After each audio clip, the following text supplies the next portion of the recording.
ပညာပါရမီကျမ်းမှဖတ်ရှုခြင်းသူတို့သည်လွယ်မှားသောယူဆဖြင့်မိမိတို့အချင်းချင်းပြောဆိုကြသည်မှာငါတို့၏အသက်တာသည်တိုးတောင်း၍ဒုက္ခများလာ၏တေခြင်းတရားကိုကုစားရန်လည်းစိတ်မရှိတစုံတစ်ယောက်သည်ငရဲပြည်မှပြန်လာသည်ဟု၍လည်းငါတို့မကြားစဘူးဖြောင့်မတ်သောသူကိုချောင်းမြောင်းတိုက်ခိုက်ကြစို့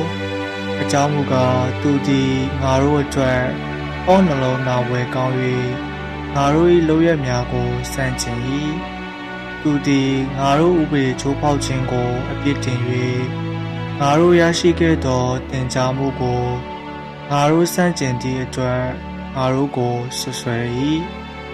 သူသည်ဖျားသခင်ကိုတည်ရှိသည်ဟုဝန်ခံပြီးမိမိကိုယ်ကိုဖျား၏သားဟုခေါ်ဆို၏ငါတို့ကြောင့်မူကားသူသည်ငါတို့၏အတွေ့အခေါ်များကိုအပြစ်တင်ဆွဆွဲတော်သူဖြစ်၏သူကိုမြင်ရယုံနှင့်ငါတို့အတွက်ဝင်လေခက်ခဲလာ၏အဲကြောင့်ဆိုသောသူ၏နေထိုင်ပုံသည်အခြားသူများနှင့်မတူသူ၏လုပ်ရများသည်လည်းထူးခြား၏သူအတွက်မူကားငါတို့သည်အဆင့်အတန်းနှိမ့်ချသူများဖြစ်၏မစင်ကြယ်သောအရာများကိုရှောင်ကျဉ်တကယ်တော့သူသည်ငါတို့ကိုရှောင်ရှား၏ဖြောင့်မတ်သောသူ၏ကံကြမ္မာကိုဝမ်းမြောက်ဖွယ်ရာဖြစ်သည်ဟုသူကဆို၏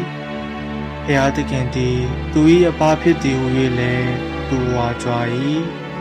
သူ၏စကားများမှာအမှန်တရားကိုဆောင်၍ကြည်ကြစို့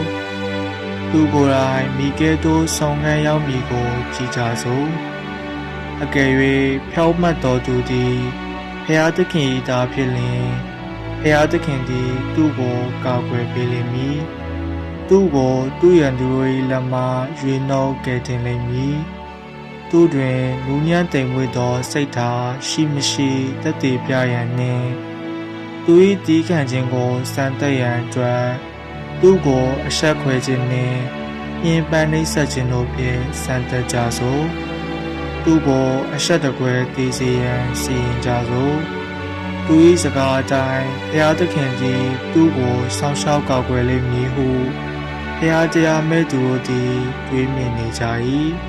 သို့သောထိုသူတို့သည်လမ်းမနေကြလေ၏အဘယ်ကြောင့်ဆိုသောသူတို့သည်မိမိတို့၏မကောင်းမှုဒုစရိုက်ကြောင့်ဤသည့်အရာကိုများမမြင်ကြတော့ချေသူတို့သည်ဘုရားသခင်၏လိုအပ်သောစီမံကိန်းတော်ကိုမသိကြ